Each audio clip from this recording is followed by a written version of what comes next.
Olá, pessoal. Nosso módulo nós vamos estudar a legislação e compliance na área da saúde. Então nós vamos iniciar nossa aula com o primeiro tópico, que é a diferença entre direito, justiça e moral. O que é o direito? Direito é um conjunto de regras, normas, usos e costumes que se acha correto e que regem uma sociedade, porque sem essas regras fica uma bagunça. Então precisa disso para poder reger a sociedade. A justiça, pelo nosso dicionário, é um substantivo feminino e é uma particularidade daquilo que se encontra em correspondência, de acordo com o que é justo, modo de entender ou de julgar aquilo que é correto. Então a justiça julga dentro dos usos e costumes daquilo que é correto perante a lei. E a moral? O que podemos dizer da moral? Que se trata de um conjunto de valores, de normas e noções do que é certo ou errado, proibido, permitido, dentro de uma determinada sociedade, dentro de uma determinada cultura. Então, trazendo aqui para nós como exemplo a nossa legislação brasileira, nós temos sim legislações específicas da área da saúde, iniciando da Constituição Federal, que é a nossa lei maior. Eu acho que todos vocês já ouviram falar, se não viram a Constituição, ao menos ouviram falar dela. Nossa Constituição vigente, a Constituição de 1988, e ela é a nossa lei maior. E a partir dela nós temos as legislações infraconstitucionais, que nós vamos estudar também conjuntamente aqui, especificamente na área da saúde, para vocês poderem sim ter esse conceito do que é o direito, do que é a moral e a justiça para julgar todos esses regramentos, tá bom? Os três poderes, para quem também não é da área do direito, não vou me aprofundar, mas vocês precisam entender o que são os três poderes, o legislativo, o executivo e o judiciário. O poder legislativo, eles são deputados federais, senadores, deputados estaduais e vereadores. Então, os deputados federais e os senadores são a jurisdição federal do nosso país. Os deputados estaduais, a jurisdição estadual. E os vereadores, as prefeituras, nessa mesma ordem. O executivo, quem é o executivo do nosso poder federal? O presidente. E do nosso poder estadual? O governador. E do nosso poder federal, municipal? Os prefeitos. E no judiciário, quem que está lá em Brasília, né, que todo mundo já ouve falar? O Supremo Tribunal Federal. Depois nós temos os tribunais estaduais, que são os tribunais de justiça, né, no âmbito estadual.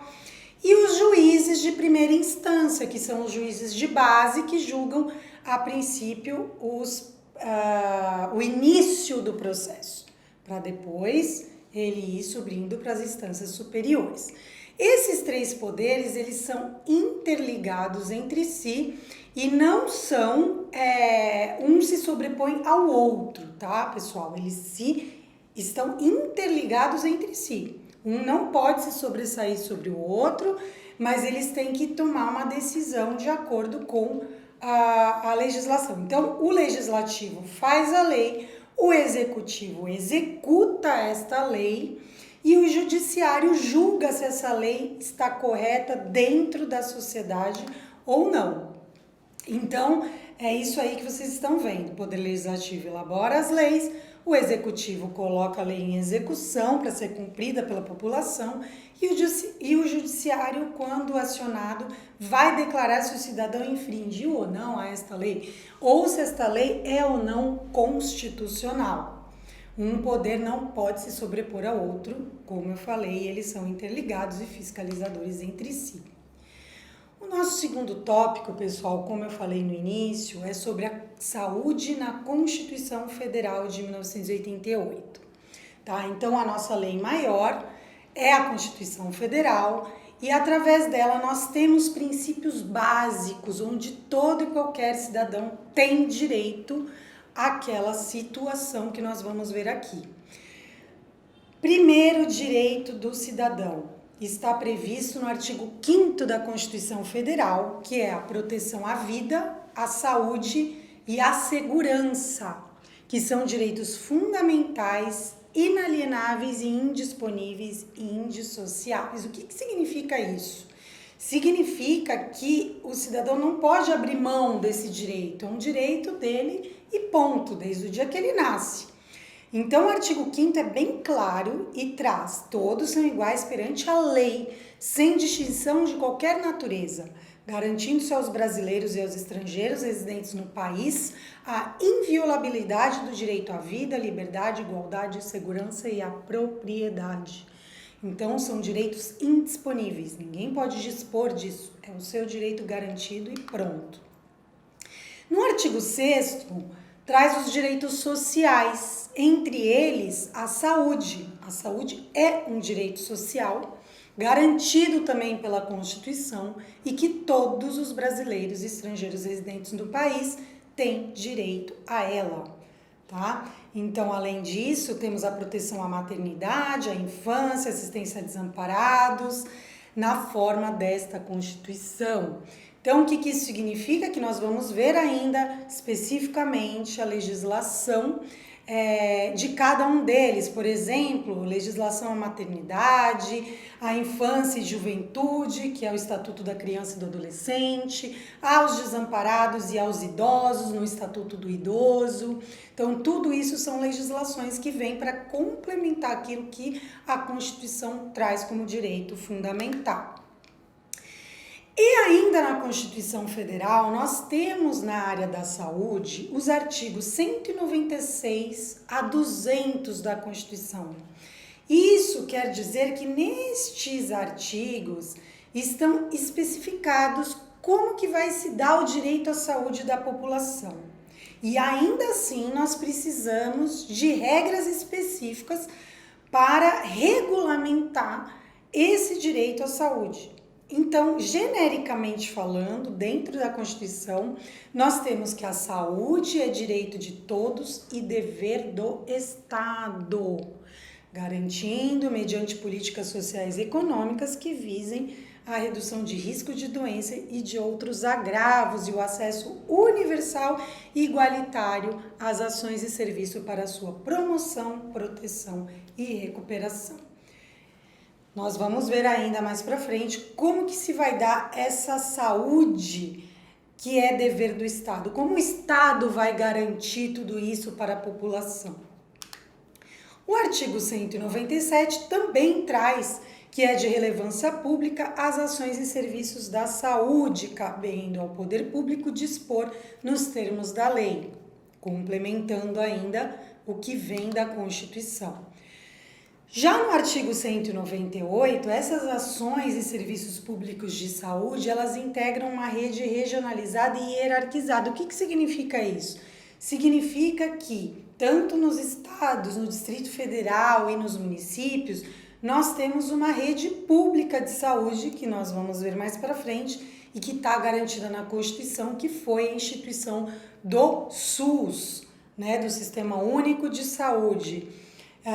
O nosso sistema único aqui no Brasil é um dos poucos no mundo que realmente funciona, né? Tem as suas deficiências, como todo sistema público, porém é um sistema que funciona. E hoje, atualmente, na pandemia, nós estamos vendo como realmente o SUS está sendo importante para a população e para estancar ou, de certa forma, diminuir a propagação desse vírus, porque nós temos atendimento às pessoas carentes, às pessoas menos abastadas na rede pública de saúde. Sem ele, realmente ficaria muito mais difícil nós estarmos atravessando a pandemia do jeito que está acontecendo. O artigo 199 traz assistência à saúde e à livre iniciativa privada. Então, as instituições privadas, elas poderão participar de forma complementar ao Sistema Único de Saúde. O SUS, apesar de ser um órgão público, nós temos também a iniciativa privada ingressando juntamente com o poder público para dar um subsídio, para dar uma assistência ao SUS naquilo que é deficiente e que pode ser subsidiado pela iniciativa privada. No artigo 200, traz a competência do SUS. Então, vejam só que importante, já na própria Constituição Federal, nós temos a competência e as atribuições do SUS. O que ele vai fazer, como ele vai controlar, como ele vai fiscalizar, como ele vai agir para trazer essa saúde à população. E a gente fala uma população mais pobre ou menos abastada, porém, volto a dizer, como nós vimos já no artigo 5º, que a saúde é um direito de todos, independente de raça, cor, religião e até financeira. Não é porque uma pessoa tem situação econômica melhor que a outra que ela não vai ter o direito de ter essa saúde pelo SUS, né, pelo Sistema Único de Saúde. Isso é garantia constitucional, um direito de todos e um dever do Estado. Então, no artigo 200, não vou ler todos os incisos para não ficar cansativo aqui para nós, mas sugiro desde já que vocês peguem a Constituição Federal, não precisa comprar, é só colocar no Google que vocês vão achar todas as legislações que vocês querem localizar, a lei seca principalmente, que é aquele texto de lei como eu estou colocando aqui, vocês vão achar no site do planalto.gov.br, que é o site oficial das legislações com suas atualizações, com suas modificações.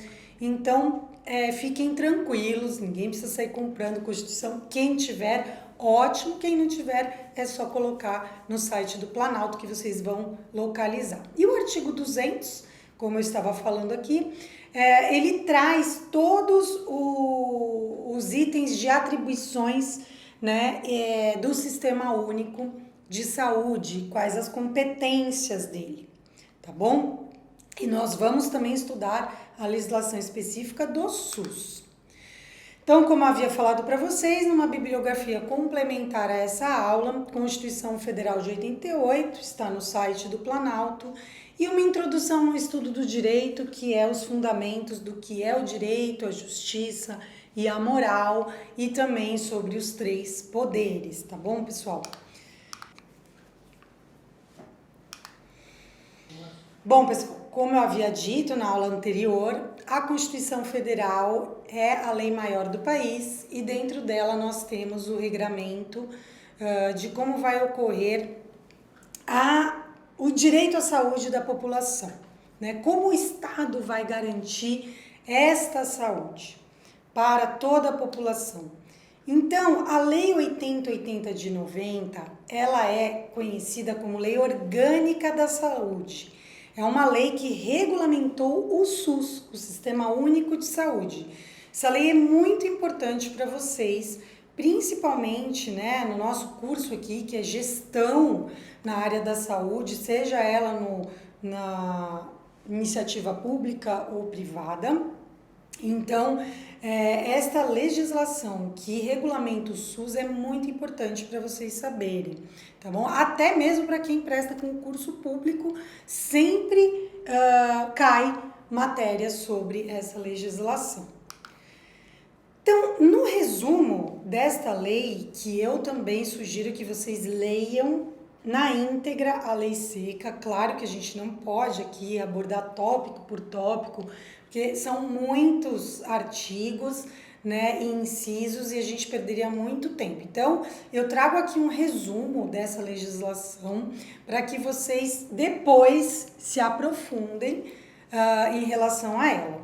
E se tiverem dúvida, com certeza vocês podem trazer aqui também para a aula que nós falaremos sobre eventuais dúvidas. Então, num resumo breve, o que é a Lei 8080 de 90? ela dispõe sobre as condições para promoção, proteção e recuperação da saúde e regulamenta o SUS. Ela regula em todo o território nacional as ações de serviços de saúde público e privado. Então veja, ela é uma lei de abrangência nacional. Todos têm que seguir o mesmo regramento. Os SUS, eles são divididos, como nós vamos ver aqui mais para frente, em regiões, né? Estaduais, municipais, federais. Principalmente no âmbito municipal dessa regionalização, tem que ser instituído de forma única, no mesmo formato, para que não vire uma bagunça, uma confusão aí de um SUS funcionando de uma forma e outros de outras formas. Então, ela vai regulamentar para que seja unificado o mesmo sistema. Regula a participação dos serviços privados no SUS. Então, nós já vimos que a iniciativa privada dentro do Sistema Único de Saúde, ela vai ser subsidiária, né? Ela vai dar um apoio enquanto deficiente naquele município, naquele estado, à situação do SUS. Regulamento financiamento do SUS. Acredito até que na aula de finanças vocês tenham aí uma abrangência maior de como é feito esse financiamento, como que é dividido, mas nós vamos falar aqui também sobre o financiamento do SUS. Define a competência das 3 esferas de governo: federal, estadual e municipal. Como nós vimos, essas três esferas, elas têm que estar interligadas para poder a coisa funcionar. Então, o governo federal vai mandar subsídios para o estado, que por sua vez vai mandar para os municípios abrangentes para que esses possam realizar e ter um SUS efetivo em cada uma de suas cidades. Os artigos da Lei 80 em destaque, que eu coloco aqui para vocês. Então, o artigo 2º, ele fala que o dever do Estado não exclui o das pessoas, da família, das empresas e da sociedade. Olha que importante é esse artigo. Por quê? Porque se você deixar, vamos dizer assim, falando claramente, nas costas do Estado, do governo, não funciona.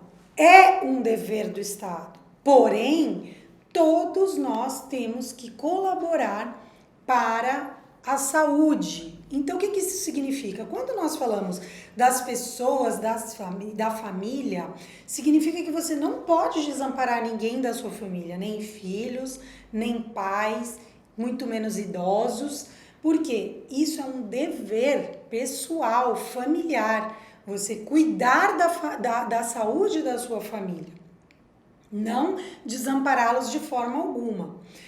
A mesma coisa nas empresas. As empresas têm um dever social perante a sociedade.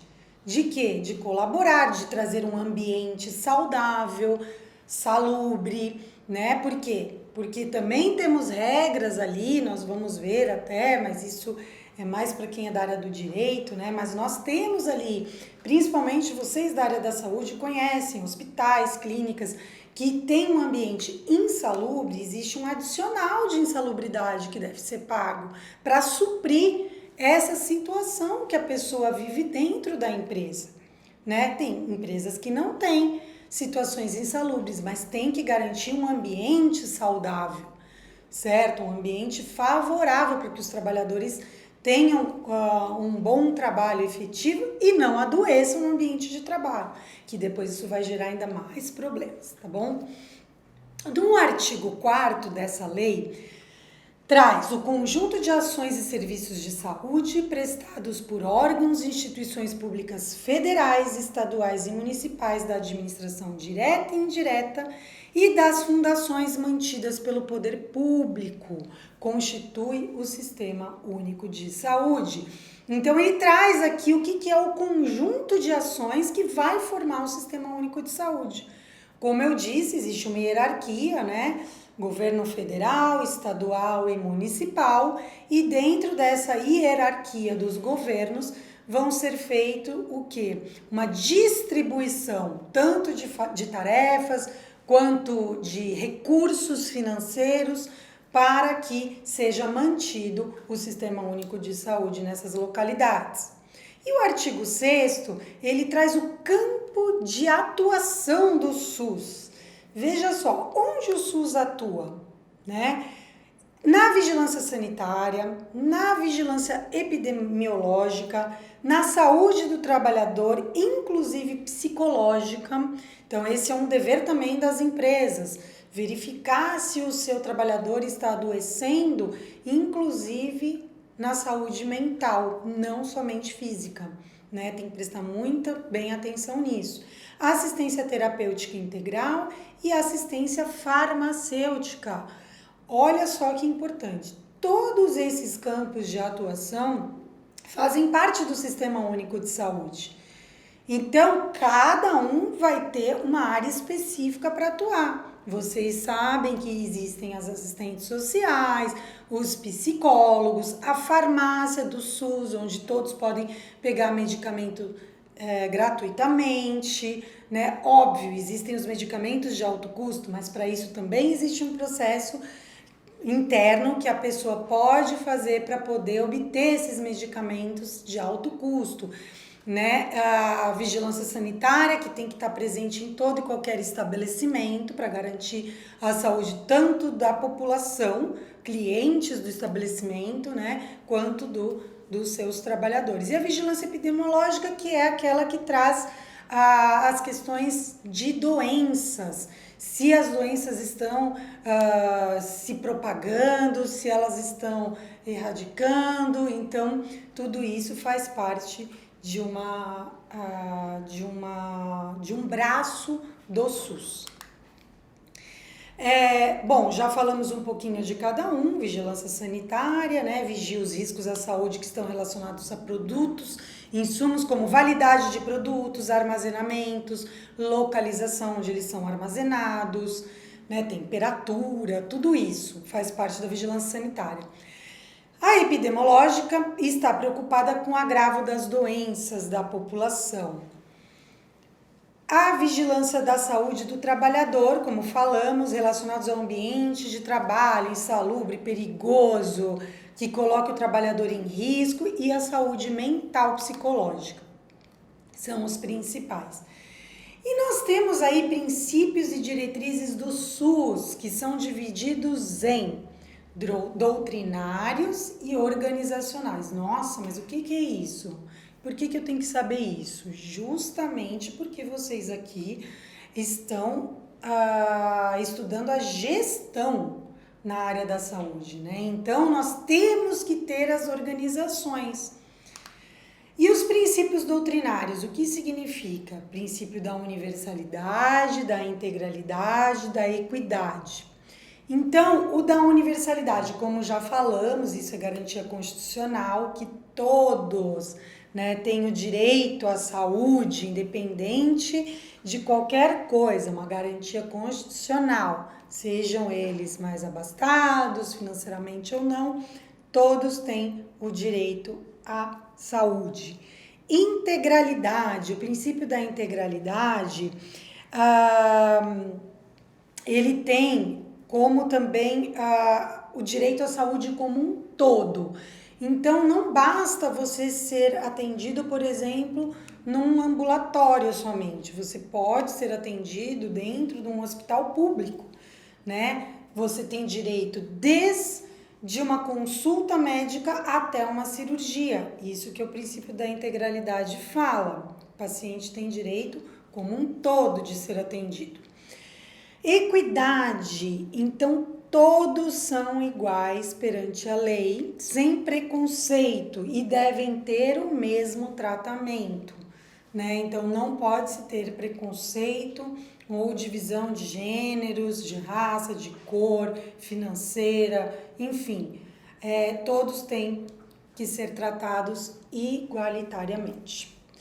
Princípios organizacionais, nós temos aí o princípio da descentralização, regionalização, hierarquização, participação da comunidade no controle social. O que significa isso? Significa que a descentralização é que o sistema único ele não está centralizado num órgão único do governo, né? Como nós falamos, ele está desmembrado, descentralizado, tanto federal, estadual quanto municipal. A regionalização, ele é regido pelos municípios e cada município é responsável pelo seu sistema único de saúde. Nós vamos ver também que tem municípios que não conseguem atender a tudo, a todas as situações que a população necessita. Por exemplo, tem municípios que não têm máquina, né, um equipamento de radioterapia. Então, a população precisa ir para um outro município para fazer esse tratamento da radioterapia. Ou também uma tomografia, não tem um aparelho de tomografia naquele município. Então, ele pode ir para outro município para poder fazer este exame de tomografia. Então, cada município vai ser responsável por um todo ou parte dele, mas tudo se refere ao SUS, tá bom? A participação da comunidade no controle social. Nós também vamos ver como que a comunidade pode fiscalizar o SUS, como ela pode trazer denúncias e tudo mais para a questão de tratamento da universalidade, integralidade, equidade, como que está sendo feito isso e o controle social feito por toda a comunidade, tá bom? E como que se dá a direção do SUS? Então, nós já vimos que ele é hierarquizado, né? Então, governo federal, estadual e municipal. E quem rege, né, o SUS dentro do governo federal? Ministro da Saúde. E no governo estadual? Secretário estadual. E no governo municipal, o secretário municipal. Então, estes são os dirigentes, né, que regem o SUS e é através deles que saem as ordens e as determinações do que pode, o que não pode, como vai ser controlado, fiscalizado. São esses que têm a direção do SUS. Aqui eu fiz um organograma para vocês que ainda é um maior resumo dessa legislação 8080 de 90 e que traz as disposições gerais, a definição do Sistema Único de Saúde, né? E dentro desse organograma vocês vão conseguir entender um pouco de quem é quem, como o SUS funciona e como que se tem a participação da iniciativa privada, quando e como, né, se tem essa participação, como que se dá a participação da população na fiscalização do SUS e assim por diante. É mais um resumo para vocês poderem se inteirar da legislação. Aí, passando agora para a legislação complementar a essa também que nós acabamos de ver, também é uma legislação infraconstitucional, ou seja, que está abaixo da Constituição, mas que é necessária para dar continuidade à regulamentação do SUS. É a Lei 8142 de 90, que traz a participação popular e o controle social no SUS. Como eu havia falado para vocês, a população pode controlar e fiscalizar o SUS, tá bom? Essa legislação, ela veio no mesmo ano de que foi instituída a legislação do SUS e tiveram diversas normas, portarias e algumas delas nós vamos também estudar aqui. Por quê? Porque é muito importante, né? Como disse, o Sistema Único de Saúde aqui no país é o mais importante até centralizado no mundo, né? Por quê? Porque muitos países se espelharam no nosso Sistema Único de Saúde e tentaram fazer. Alguns deram certo, outros não, né? Então, não foi fácil. Vejam que desde 1990, desde 88, quando a Constituição instituiu o SUS, começamos a ter legislações esparsas sobre ele, sobre a sua Constituição, as suas atribuições, tá bom? No resumo da Lei 8142 de 90, ela dispõe sobre o quê? Sobre a participação da comunidade na gestão do Sistema Único de Saúde e sobre as transferências intergovernamentais de recursos financeiros na área da saúde e dá outras providências. Veja só, novamente, vocês vão lá no site do Planalto, planalto.gov.br, e vão pegar a legislação seca, como a gente diz, item por item, artigo por artigo, do que se trata esta lei. No geral, ela dispõe sobre estas situações. Poxa, mas então a população pode intervir aí no SUS? Sim, de certa forma sim, vai fiscalizar. Quantas denúncias nós não estamos vendo agora, novamente com a questão da pandemia, né? E decisões que devam ser tomadas, né, através da população, mais uma vez, vejam como é importante a sociedade e a comunidade se juntarem, se unirem para levar as suas manifestações perante o Estado, perante o governo, né? Sugestões, críticas, denúncias, tudo isso faz parte da organização do SUS diante de uma participação popular. Então, o controle social do SUS, como que é feito isso? Então, no artigo 1º, né, o Sistema Único de Saúde, de que trata a Lei 8080 de 90, que nós acabamos de ver, contará em cada esfera do governo, sem prejuízo das funções do Poder Legislativo, com as seguintes instâncias colegiadas: a Conferência de Saúde e o Conselho de Saúde. Então, essas duas instâncias colegiadas são as duas instâncias mais importantes dentro do SUS.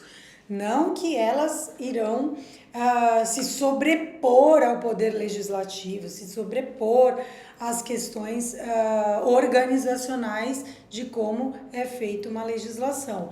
Mas elas têm, sim, poder dentro daquilo que tem atribuição e controle no SUS. E o que são essas instâncias colegiadas para nós entendermos melhor? A Conferência de Saúde, o que ela faz? Primeiro, ela se reúne a cada 4 anos.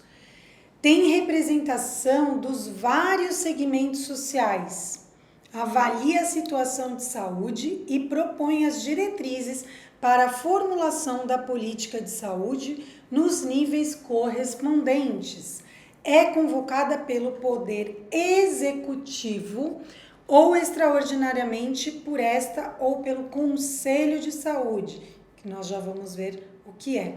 Veja só, quem é o Poder Executivo que nós vimos lá atrás? Vocês lembram que eu falei? Então, o Poder Executivo vem a ser o presidente, o governador, os governadores de estado e os prefeitos, as prefeituras. Então, esta Conferência de Saúde, ela é convocada pelo Poder Executivo, se reúne a cada 4 anos, tem representação de vários segmentos sociais, não apenas um, porque tem que ter uma coletividade para atender a toda a população e a todo o segmento, e propõe as diretrizes. E o Conselho de Saúde, o que é? Ele tem caráter permanente e deliberativo, então não é esporádico aí a cada 4 anos. Ele tem um órgão, ele é um órgão colegiado, composto por representantes do governo, prestadores de serviço, profissionais de saúde e usuários, a população, os pacientes. Atua na formulação de estratégias e no controle da execução da política da saúde na instância correspondente, inclusive nos aspectos econômicos e financeiros. Então, veja só, ele atua na formulação de estratégias na área da saúde, inclusive nas questões financeiras. Suas decisões serão homologadas pelo chefe do poder legalmente constituído em cada esfera do governo. Aí eu pergunto, quem é o chefe do poder legalmente constituído? Pode ser diretamente os prefeitos ou, como a gente viu, na direção do SUS, o ministro da Saúde lá no federal, o secretário de Estado no estadual e o secretário municipal nas prefeituras, tá? Então, essas decisões serão homologadas.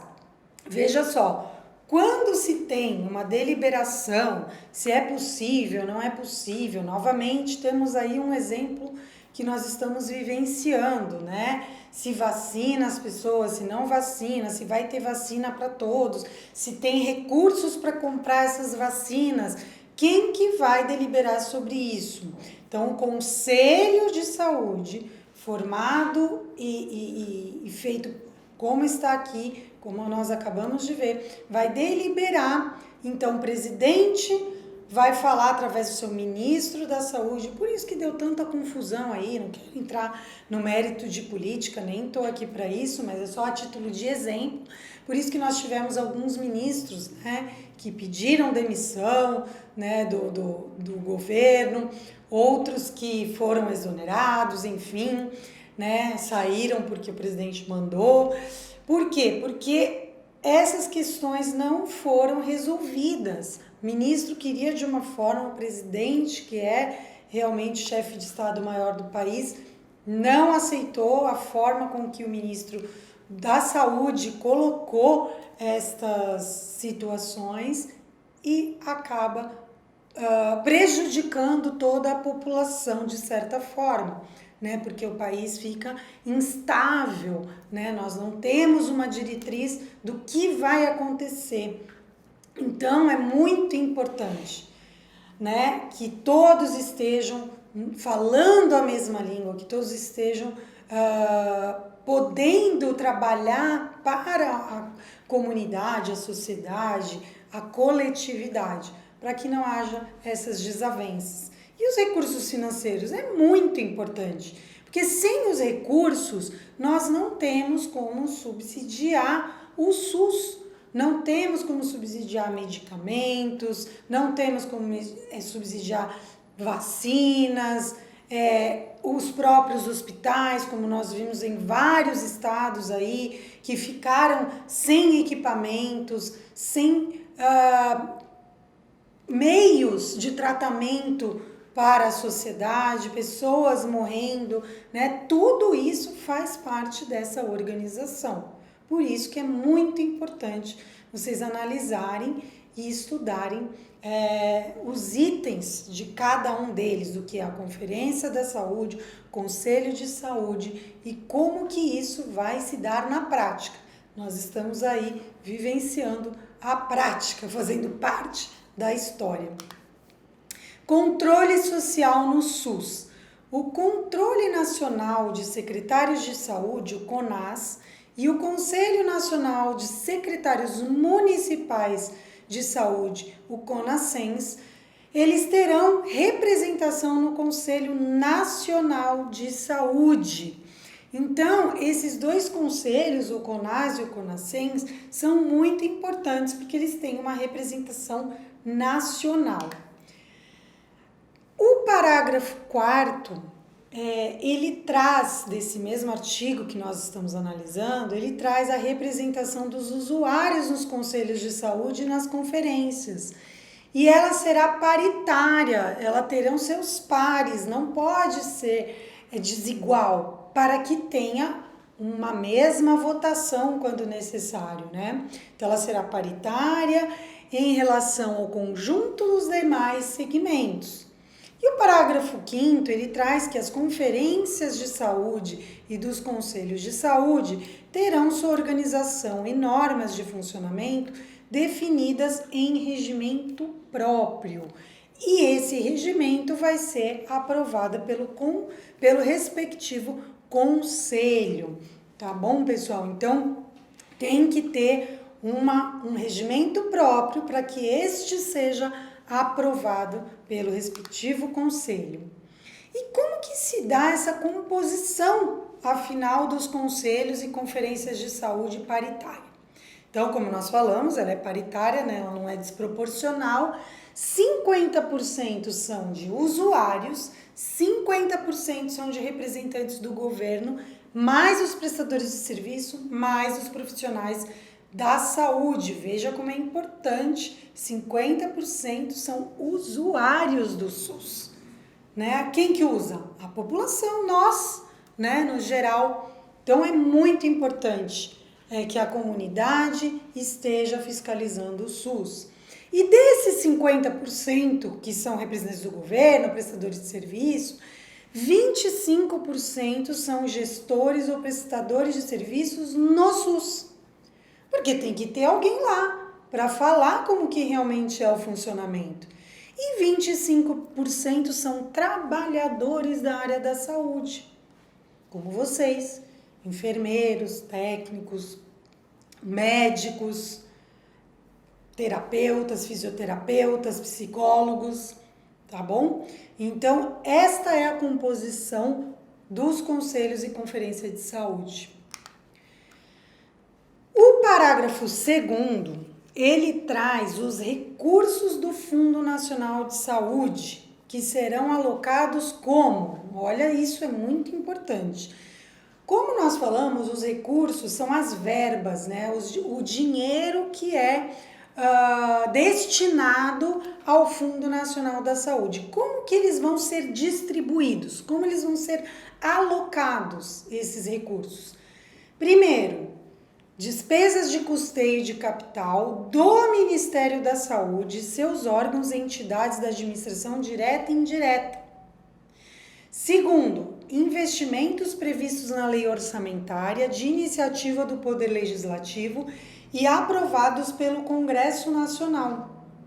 Terceiro, investimentos no plano quinquenal do Ministério da Saúde. E quarto, cobertura das ações e serviços de saúde a serem implementados pelos municípios, estados e Distrito Federal. Veja que importante. Nós começamos aqui falando sempre o quê? Do Ministério da Saúde. O Ministério da Saúde a gente está falando como um órgão federal. A partir dele é que vão ser distribuídos e ramificados para os estados e depois para os municípios. O inciso 4º, ele fala das coberturas das ações e serviços de saúde a serem implementados pelos municípios, estados e Distrito Federal. O que significa isso? Significa que estes recursos, eles destinar-se-ão a investimento nas redes de serviço, a cobertura assistencial, ambulatorial e hospitalar e as demais ações de saúde. Então, veja só, primeira coisa, eles vão ser destinados aos ambulatórios e aos hospitais. Serão repassados de forma regular e automática para os municípios, estados e Distrito Federal, de acordo com os critérios previstos no artigo 35, lá da Lei 8080 de 90. Então, veja como é importante. A Lei 8080 de 90, ela vai ser mencionada nesta legislação para que seja remetido. Então, a gente vai lá no artigo 35 e vai olhar como que é feito esse repasse automático. Lá tem as regras, no artigo 35 da Lei 8080 de 90. E o artigo 3º, que também mescla, diante desse artigo 35, lá da Lei 80 de 90, como são feitas as transferências desses recursos. 70% dos recursos, eles vão para os municípios e o restante vai para os estados. E o que vai para o município, ele poderá estabelecer o município consórcio para a execução das ações de serviço de saúde, remanejando entre si parcelas de recursos previstos no inciso 4º do artigo 2º dessa lei, que é esse que a gente acabou de ver. E o que é isso, estabelecer consórcio? Ele pode trazer, né, outros setores aí, até da iniciativa privada, para que sejam feitas ações juntamente com os órgãos municipais para atendimento da população. Então, o município vai decidir isso. O que nós vamos fazer com esses 70% de recursos? E para onde nós vamos transferir esse recurso? O município vai resolver. O parágrafo 4º diz ainda que para receberem esses recursos, ou seja, para receber essa verba destinada ao SUS, os municípios, os estados e o Distrito Federal, eles deverão contar com o Fundo de Saúde, que é esse que vem do Ministério da Saúde, com o Conselho de Saúde e a sua composição paritária, que é aquele que nós vimos, 50% dos usuários, 50% do governo, com planos de saúde. Olha que importante aí a iniciativa privada também. Relatórios de gestão que permitam o controle de que trata o parágrafo 4º do artigo 33, de novo, da Lei 8080 de 90. Então, existem os relatórios de gestão que são realizados. Dentro desses relatórios, vai ter que falar para que está sendo utilizado esses recursos, que destino eles estão tendo, senão não pode ser liberado. Contrapartida de recursos para a saúde e o respectivo orçamento. Claro, se você não tiver uma previsão de quanto vai ser gasto, inclusive em relação a esse relatório de gestão, como que vai saber o quanto vai ser destinado? Precisa ter um orçamento.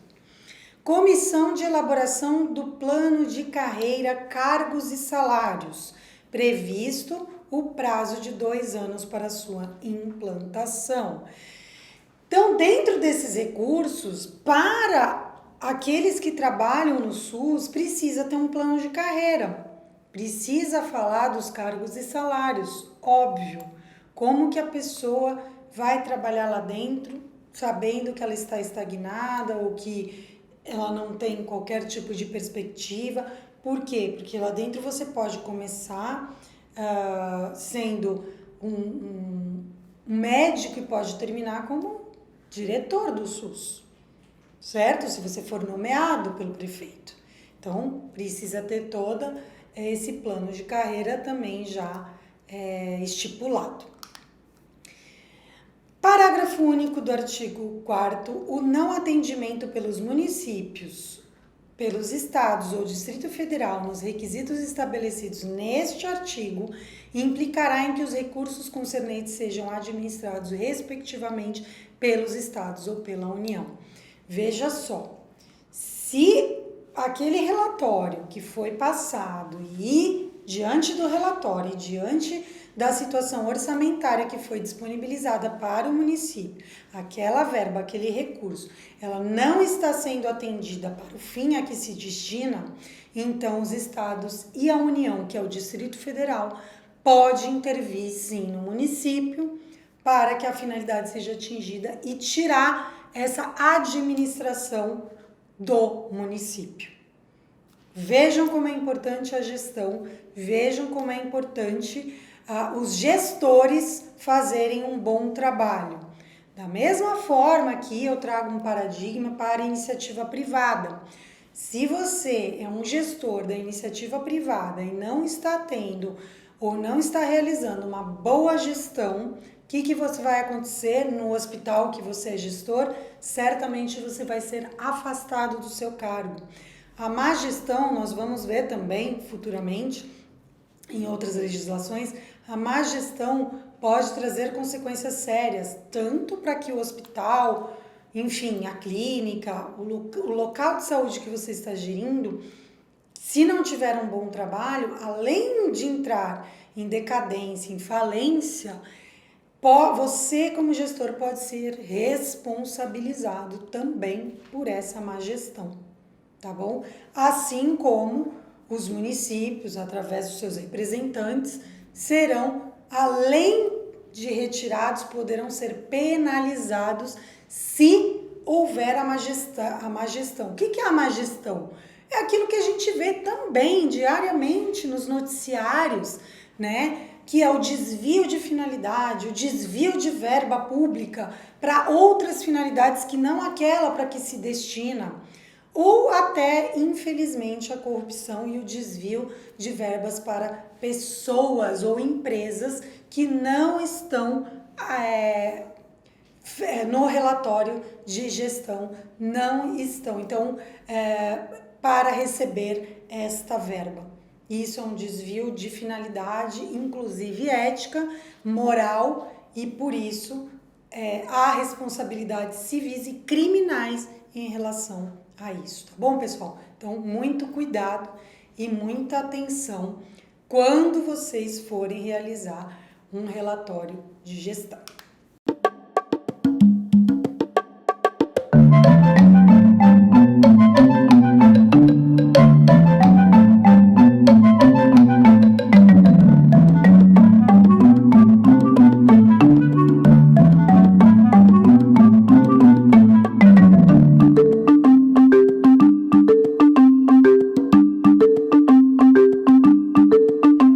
Essa fila é um absurdo, né? Na minha época não era assim. As pessoas eram tratadas com respeito.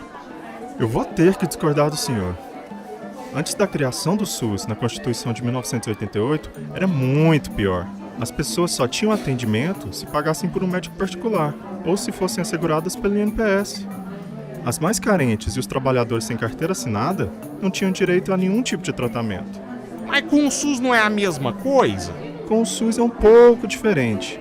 O senhor sabia que todo mundo usa o SUS? Ah, isso não mesmo. Esses políticos cheios da grana não enfrentam essas filas. Eu vou explicar. O SUS não se resume às filas dos postinhos e unidades de saúde. Na verdade, o SUS tem seu ponto forte na prevenção das doenças. O senhor sabia que a vigilância sanitária que garante a qualidade dos produtos nos supermercados, farmácias, lanchonetes é coordenada pelo SUS? Esse é um serviço que ajuda a prevenir várias doenças. Outra área de atuação do SUS é por meio do controle de epidemias, nas campanhas de vacinação. O SUS também faz o controle de pragas, insetos e animais nocivos ao ser humano. O SUS ainda promove a pesquisa de novos tratamentos, procedimentos e medicamentos. Outra área de atuação do SUS é nas campanhas para doação de sangue, órgãos, campanhas antitabagismo, transplantes. Uai, Sô, então tá por toda parte. Não é só fila, mas tem a tal da prevenção, da educação. Não sabia disso. Mas se bem que as filas podiam ser menor, né? O maior problema do SUS está longe de ser as filas. Falta melhor distribuição de verbas para as diversas áreas cobertas por ele. Na Inglaterra e em vários países da Europa, tanto ricos como pobres utilizam o sistema de saúde pública. Sabia que até o príncipe nasceu em hospital público? Se aqui fosse assim, eu tenho certeza que ia melhorar. Precisamos entender que o SUS é de todos nós. Pagamos impostos e temos direito a serviços de qualidade. Temos que nos mobilizar e reivindicar de forma séria a melhoria dos serviços prestados pelo SUS, tanto do governo quanto dos profissionais ligados ao SUS. O senhor já ouviu falar dos conselhos de saúde? Todo município brasileiro tem esse órgão, mas pouca gente conhece. As ouvidorias de saúde e promotorias públicas também dão apoio para fiscalizar e até exigir nossos direitos. Próximo. Sô, não é de ver que chegou a minha vez? Até mais, hein? Prometo que agora eu vou prestar mais atenção no trabalho do SUS.